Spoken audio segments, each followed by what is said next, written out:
Good morning students, Oxford Public School welcomes you. Myself Sandeep Nehra, your political science teacher. We are studying about chapter 13 justice. Today's our topic is social justice.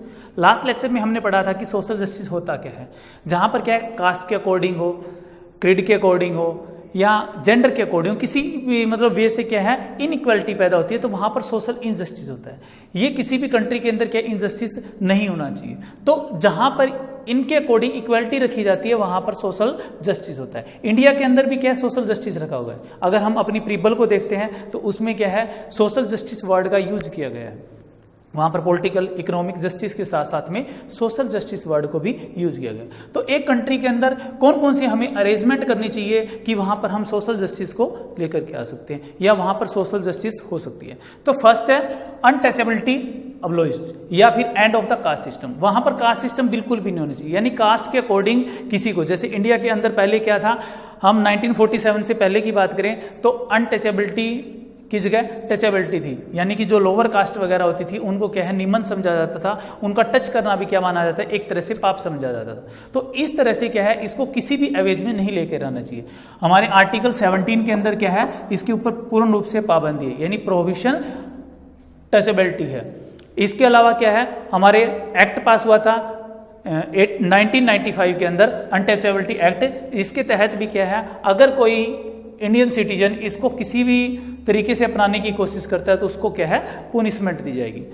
Second है equal access to public places. हमारे जितने भी public places हैं, bus stand है, park है, hospitals है, government hospitals है, वहां पर क्या है किसी तरह की भी कोई डिफरेंस नहीं होना चाहिए, यानी कि सभी को इक्वल एक्सेस मिलना चाहिए। यानी कि अगर कोई होटल में जाता है तो इस तरह से उसको नहीं रोका जा सकता कि वह लोअर कास्ट से बिलोंग करता है, या इस तरह से उसको किसी टेंपल वगैरह में जाने से नहीं रोका जा सकता कि वो क्या है लोअर कास्ट से या उसका जेंडर अलग है। तो इस तरह से पूरे इंडिया के अंदर जितने भी पब्लिक प्लेसेस है वहां पर सबको इक्वल एक्सेस होनी चाहिए। इंडिया के अंदर भी ऐसा ही किया गया है। नेक्स्ट है reservation for SC and ST, scheduled caste और शेड्यूल्ड ट्रिब्यूट्स के लिए क्या है रिजर्वेशन होनी चाहिए।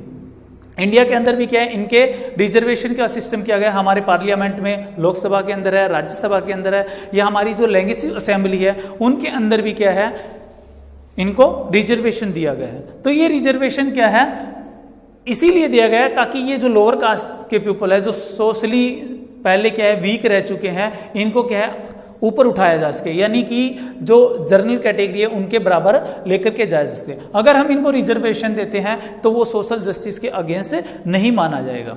नेक्स्ट है अबोलिशन ऑफ जमींदारी सिस्टम, यानी जमींदारी प्रथा पूर्ण रूप से क्या होनी चाहिए बिल्कुल बंद होनी चाहिए।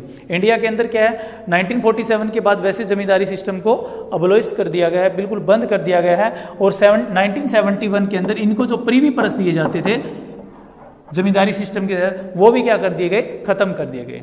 नेक्स्ट है फ्री एंड कंपलसरी एजुकेशन, सभी को क्या मिले फ्री हो और सभी के लिए कंपलसरी अनिवार्य शिक्षा का प्रावधान हो। हमारे आर्टिकल 21A के अंदर क्या है 86 अमेंडमेंट के तहत 2002 के अंदर हमें एक फंडामेंटल राइट्स और दिया गया है जिसके तहत क्या है फ्री एंड कंपलसरी एजुकेशन दी गई, यानी कि प्रत्येक बच्चे का एवरी चाइल्ड का ये क्या है राइट बनता है कि वो फ्री एंड कंपलसरी एजुकेशन क्या करे प्राप्त करे। इसके लिए क्या है 6 to 14 ईयर्स के सभी बच्चों के लिए गवर्नमेंट स्कूल के अंदर क्या है बिल्कुल फ्री एजुकेशन, जिसके अंदर बुक्स वगैरह सब कुछ क्या है गवर्नमेंट के द्वारा प्रोवाइड करवाई जाती है, तो वो इसी के तहत दी जाती है। नेक्स्ट है 5 ईयर्स प्लान्स।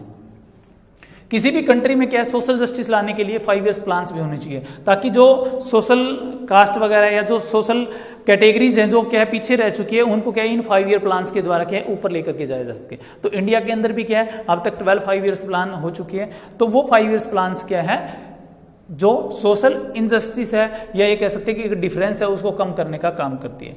नेक्स्ट है अंत्योदय योजना भी इसको बोलते हैं। ये प्लान क्या है इंडिया के काफी स्टेट के अंदर स्टार्ट की गया है। इसका मतलब है कि हमारी जो मिनिमम फुलफिलमेंट है जैसे कि फूड वगैरह की है या एजुकेशन की है या रेजिडेंस की है उनको कम से कम क्या है पूरा किया जा सके। ये प्लान क्या है इंडिया के काफी स्टेट्स के अंदर है। नेक्स्ट है डेमोक्रेटिक सिस्टम। सबसे पहले हम ये कहेंगे कि किसी भी कंट्री के अंदर अगर सोशल जस्टिस लाना है तो वहां का जो गवर्नमेंट का सिस्टम हो वो डेमोक्रेटिक होना चाहिए। अगर मोनार्ची सिस्टम है या वहां पर क्या है डिक्टेटरशिप है तो वहां पर क्या है सोशल जस्टिस कभी भी नहीं हो सकता, क्योंकि वहां पर क्या है जो डिक्टेटर बना हुआ है उसी के मतलब जो स्पीच वगैरह है या उसी के जो राइट्स है उनको सबसे ऊपर रखा जाता है। तो डेमोक्रेटिक सिस्टम क्या होना चाहिए, सोशल जस्टिस के लिए असेंशियल है। तो इंडिया के अंदर भी क्या है, डेमोक्रेटिक सिस्टम को क्या है, अपनाए गए। नेक्स्ट है इक्वालिटी बिफोर लॉ, यानी कि कानून के सामने समान। इक्वालिटी बिफोर लॉ का मतलब है कि रूल ऑफ लॉ हो और लॉ के सामने क्या हो, सभी के सभी क्या, चाहे वो किसी भी कास्ट से बिलोंग करता हो, किसी भी रिलीजियस से बिलोंग करता हो, कोई भी जेंडर हो उसका, कोई भी क्रीड से हो, वो पुअर हो रिच हो, सभी के सभी क्या हो, लॉ के सामने क्या होनी चाहिए, इक्वल होनी चाहिए। यानी किसी को भी स्पेशलाइजेशन ना मिलना चाहिए, स्पेशल राइट्स नहीं मिलने चाहिए। तो ये क्या है, ये भी सोशल जस्टिस के लिए एक अरेंजमेंट है। नेक्स्ट है equal rights.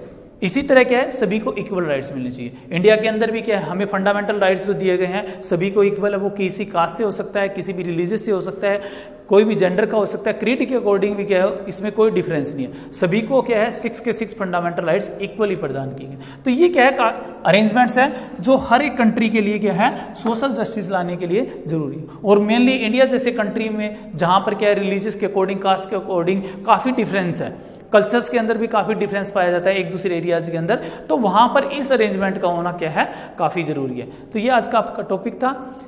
Okay, thank you, have a nice day.